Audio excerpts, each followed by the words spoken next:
Յոգան սկսվում է այնտեղ, որտեղ սկսում ես լսել քո շունչը, ինչ է սա նշանակում։ Շնչառությունը առանցքային դեր է կատարում մարդու գիտակցության վրա, մարդու կյանքի որակի վրա, մարդու առողջության վրա։ Առողջ մարդիկ շնչում են դանդաղ և խորը։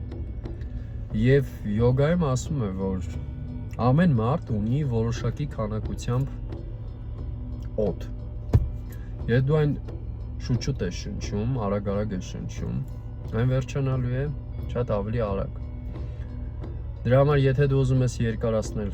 կյանքը և կյանքի տևողությունը և ապրել ավելի գիտակից և առողջ տարբերակով, ապա շնչիր դանդաղ և խորը։ Եվ դա միանգամից չի լինում, ընկերներ, դա սովորում են հենց յոգայի պրակտիկաներով։